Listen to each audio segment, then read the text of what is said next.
Barrister Umair صاحب، اس وقت ایک تو انڈیا والا چیلنج تو صدا سے ہے، 47 آنورڈ کبھی بھی یہ چیلنج ختم نہیں ہوا. ایرانین سچویشن دوبارہ سے بہت زیادہ ہیٹ اپ ہو رہی ہے، اور ابھی سردار مسعود صاحب نے بتایا بھی کہ آج ایک واشنگٹن میں ملاقات بھی ہے جس میں U S president is likely to decide کہ اس نے کون سا راستہ چننا ہے. ہمارے لیے کیا چیلنجز ہے؟ ہمارے بارڈر کے اوپر یہ سچویشن بنی ہے، ایسٹرن بارڈر پہ بھی ہے، ساتھ ایرانین سائڈ پہ بھی ہے. دیکھیں، اس کا بہت سارا لنکیج ہے جو انڈیا پاکستان کا کانفلکٹ ہوا ہے. اگر سمپل ہم سینیریو میں دیکھیں کہ انڈیا پاکستان لڑا ہے تو میں کہوں گا کہ یہ بڑا سمپلسٹک ویو لیا ہوا ہے. دیکھیں، انڈیا کے پیچھے ڈائریکٹ اسرائیل لڑا تھا، اور آج اسرائیل کی انوالومنٹ ایران میں ہے، اور ایران میں جتنی بھی منوورنگ کر رہا ہے اسرائیل اوپنلی کر رہا ہے، جس کا ایرانین گورنمنٹ بھی بلیم کر رہی ہے. ہم ابھی تک ایک بڑے اچھے حد تک ایک بیلنسنگ ایکٹ کرتے آئے ہیں کہ ایک اینڈ پہ ہم نے چائنا کو بھی اپنے ساتھ چلایا ہے، دوسرے اینڈ پہ یو ایس کو بھی چلایا ہے. مگر اب یو ایس ایک اوپنلی ایک ایسی پوزیشن لینے جا رہا ہے اسرائیل کے بہشت پہ، جو کہ ڈائریکٹلی ہمارے انٹرنلی بھی اور ہمارے ایکسٹرنلی معاملات کو بہت سویئر طریقے سے ڈسٹرب کرے گی. کیونکہ جنگ جب ہمارے نیبرہڈ میں خدا نخواستہ آ گئی، اس کا فال آؤٹ ہم پہ آنا ہی آنا ہے، اور الٹیمیٹلی ہمیں اس پوزیشن پہ کسی اینڈ پہ فورس بھی کیا جائے گا کہ کوئی فرم پوزیشن لی جائے. تو اس لیے بجائے اس کے کہ وہ پوزیشن آئے، ہمیں اپنا رول پلے کرنا چاہیے، ہمیں اپنے ریجنل پلیئرز کو انگیج کرنا چاہیے، اور اس وار کو ایورٹ کرنے کے لیے جو پاکستان رول پلے کر سکتا ہے. کیونکہ دیکھیں، چائنا نے بڑا ابھی تک سسٹمیٹکلی اچھا کھیلا ہے، کیونکہ چائنا کو پتہ ہے کہ ایک بائی پولر ورلڈ سے یونی پولر ورلڈ بنی، اور اب دنیا جا رہی ہے ملٹی پولر ورلڈ بننے کی طرف، اور اس کو کسی نے نہیں روکنا. اسی لیے چائنا اگلے 5-10 سال ایک ڈائریکٹ کانفلکٹ اوائڈ کرنا چاہ رہا ہے. وہ سارے کا سارا فوکس اس نے اکانومی پہ رکھا ہوا ہے.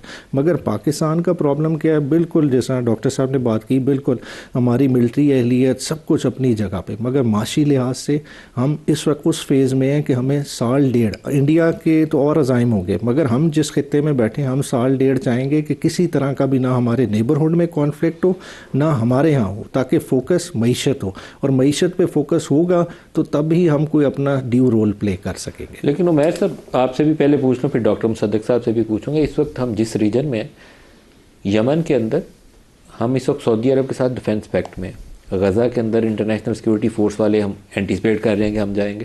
یمن کے اندر سعودی عرب ایک گروپ کو سپورٹ کر رہے ہیں، یو اے ای والے وہ صدرن ٹرانزیشن کونسل کو سپورٹ کر رہے ہیں، اور دونوں میں آپس میں کوئی اتفاق رائے نہیں ہے. صومالیہ کے اندر یو اے ای اس صومالی لینڈ کو سپورٹ کر رہا ہے جس کو اسرائیل نے تسلیم کر لیا. سعودیز اور پاکستانی اس کی مخالفت کر رہے ہیں، بلکہ rest of the Muslim world اس کی مخالفت کر رہا ہے. سوڈان کے اندر چلے جائیں تو وہ جو ان کی ریپڈ رسپانس فورس یا RSF وہ گروپ ہے، اس کو یو اے ای سپورٹ کر رہا ہے. باقی سوڈان کو ہم مسلمان ملک، باقی سعودی عرب، پاکستان سپورٹ کر رہے ہیں. تو ایک ڈیوائیڈڈ مسلم ورلڈ ہے جس کے اندر اسرائیل کہیں بیٹھا ہوا ہے کس کے ساتھ الائی بن کے، کہیں پہ امریکہ آ رہا ہے حملہ کرنے کے لیے کسی کا اتحادی بن کے، کسی کی حکومت گرانے، کسی کی بنانے. It's a very difficult challenging situation. ہمیں اپنی کچھ وار گیمنگ کرنی چاہیے، کچھ نیشنل سیکورٹی جو ہماری پارلیمنٹری کمیٹی اور نیشنل سیکورٹی ہے اس کو ریگولرلی ہر ہفتے ملنا چاہیے، تھنگز لائک دیٹ، جس میں برین سٹارمنگ کی جا سکے. دیکھیں، بالکل ٹھیک کہہ رہے ہیں، مگر ان ساری چیزیں کرنے کے لیے دیکھیں بہت سب سے زیادہ ضروری کیا ہے کہ اپنے ریسورسز کو پہلے پل کرنا پڑے گا. دیکھیں، پاکستان نے اپنا انٹرنیشنلی ایک فٹ پرنٹ بنایا ہے، سعودی عربیہ کے ساتھ معاملات چل رہے ہیں، مگر دیکھیں سب چیزوں کا فیصلہ کرنے سے پہلے آپ کو اسرائیل کو سامنے رکھنا پڑے گا. اسرائیل کی کیا موو ہے؟ اسرائیل کو دیکھیں پاکستان کیوں کھٹک رہا ہے؟ واحد ایک وجہ ہے، آپ کی ملٹری مائٹ اور ساتھ آپ جو نیوکلیئر آپ کے پاس ایسٹ ہے. اس وجہ سے دیکھیں ایران تو ایک رستہ ہے، ایران کا رستہ جس دن انہوں نے کراس اوور کر لیا اگلا نشانہ پاکستان ہے. اور یہ سمجھنے کے لیے میرے خیال سے پارلیمان کو بھی اس چیز کی سمجھ ہے، مگر پارلیمان کو امپاور ہم کس طرح سے کریں گے؟ دیکھیں ہماری کچھ لمیٹیشنز ہیں، ہم ریئلائز ہی نہیں کر رہے. دیکھیں ہم جو انگریز کے چنگل سے باہر نکلے مگر ہم مکمل طرح سے آزاد نہیں ہوئے. آپ کی جو فسکل مینجمنٹ ہے آج بھی اسی طرح ہے جس طرح سے گورا کرتا تھا. دیکھیں آپ کا کتنا بجٹ ہے جس پہ ڈیبیٹ ہوتی ہے، ٹھیک ہے، آپ کا خالی آج کے جو ہم نے پچھلا بجٹ پاس کیا 15% بجٹ ایسا تھا جس پہ ووٹ ہوا ہے. باقی تو سارا ایسا ہے کہ جس پہ خالی بس ڈیبیٹ ہوگی، ووٹ نہیں ہو سکتا. جب اس طرح کی بات ہو تو آپ کس طرح سے ایک گرینڈ ڈیبیٹ، کس طرح سے اپنا ایک پورا سٹرکچر کھڑا کر سکتے ہیں؟ دیکھیں ہم فلی امپاورڈ ہی نہیں ہیں، ہمارے فیصلے آج بھی باہر ہو رہے ہیں یا اور کوریڈورز میں ہو رہے ہیں. دیکھیں ہم نے فیصلہ کرنا ہے، ہم خود کریں اپنی سوورینٹی کو سامنے رکھ کے، پھر بعد میں سعودی ان کا اگر کہیں انٹرسٹ آتا ہے جہاں ہم اپنے سے ہٹ کے کچھ ان کے لیے کر سکتے ہیں ہمیں کرنا چاہیے، مگر پہلے پاکستان فرسٹ کی پالیسی ہمیں بنانی پڑے گی، اور اس کے لیے ضروری کیا ہے کہ پارلیمان کو امپاور کریں.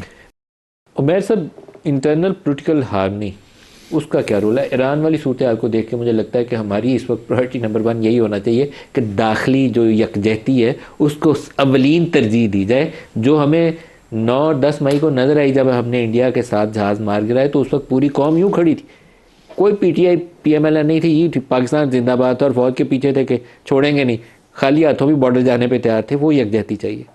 بالکل آپ نے ٹھیک پن پوائنٹ کیا ہے. دیکھیں یکجہتی ہوتی ہے تو ملک اکٹھا رہتا ہے، اور اس کے لیے بہت ضروری ہے کہ تمام فیکٹرز کو اکٹھا کرنا. اور دیکھیں جب ایک کامیابی مل گئی، وہ ایک بہت آئیڈیل امبریلا پورے ملک کو مل گئی، ایک سینٹرل پوائنٹ مل گیا جہاں سارے اکٹھے ہو گئے. مگر اس کے بعد خود ہم نے اپرچونٹیز مس کی ہیں کہ ہم دوبارہ فوراً اسی پولیٹیکل ڈیوائیڈ والی اس سچویشن کو چھوڑ کے دوبارہ نارمل لائف میں آئے، اور اسی پولیٹیکل ڈیوائیڈ والی پوزیشن ہم نے ٹیک اوور کر لی. آج بھی دیکھیں اب ایک اچھا سٹیپ نیشنل اسمبلی کے لحاظ سے لیا گیا ہے کہ لیڈر آف دی اپوزیشن والا پروسیس شروع کر دیا. اسی طرح آپ کے خیال میں اچکزئی کا نوٹیفیکیشن ہو جائے گا؟ مجھے لگتا ہے کہ کل میں ہو جائے گا. کل ہو جائے گا، کیونکہ آج بیرسٹر گوہر عامر ڈوگر صاحب یہ گئے تھے اسپیکر چیمبر، دوبارہ سے جمع کرا گئے تمام سگنیچرز والی اپنی طرف سے ریکمنڈیشن، اور میرے خیال سے اور دوسری طرف سے کوئی نامنیشن ہی نہیں آئی تو اور کوئی کنٹینڈر ہی نہیں ہے، تو یہ ہونا چاہیے. تو اس طرح کے سٹیپس لیے جائیں. اور آج جس طرح دیکھیں خان صاحب کی ملاقات کا دن، ایک ملاقات ہونے میں کیا حرج ہے؟ دیکھیں چیزوں کو اوپن اپ کرنا چاہیے. آپ کو ٹھیک ہے چند لوگوں سے پرابلم ہے، آپ کو اچکزئی صاحب بھی کہہ چکے، کانفرنس کی پورا انعقاد کیا، وہ ڈائلاگ کے حامی ہیں، انہیں کم از کم ایکسیس دے دیں. ہمیں یہ شارٹ ٹائم میں یہ جو ہے نا گیپس کو فل کرنا چاہیے. میں بار بار اس چیز کو کہوں گا، دیکھیں بڑا ایک پاکستان کے لیے آئیڈیل سپیس ہے کہ ہم یہ پولیٹیکل اگر ہارمنی اچیو کر لیتے ہیں. کچھ سیاسی میدان میں نواز شریف اور زرداری صاحب شاید 2 ایسی شخصیات ہیں جن کو اپنا وزن ڈالنا چاہیے اس وقت، یہ جو ٹرسٹ ڈیفیسٹ ہے اسٹیبلشمنٹ اور عمران خان کے درمیان، اس کو بریج کرنے کے لیے بہت ضروری ہے اس وقت کہ کوئی شخصیت آئے اور وہ رول ادا کرے.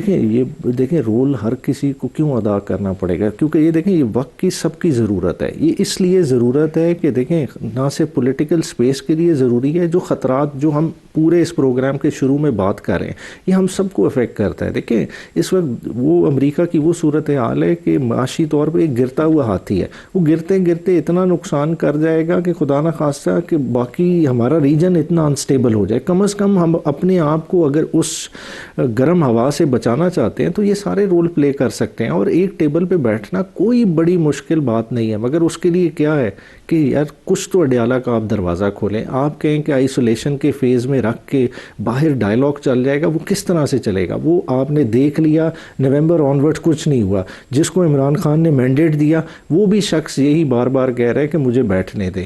تو جب بیٹھ لیں گے اس بندے کو آپ بھی ٹرسٹ کرتے ہیں، اگر نہیں ٹرسٹ کرتے تو آپ کم از کم نون لیگ اتنا بڑا سٹیپ نہ لیتی نیشنل اسمبلی میں کہ ایک راہ جو ہموار ہوئی ہے. میں اس میں سمجھتا ہوں کہ نون لیگ کا رول ہے، ورنہ ادروائز یہ چیز اسی طرح پھنسی رہتی اور اس میں سارے اپنا رول پلے کریں.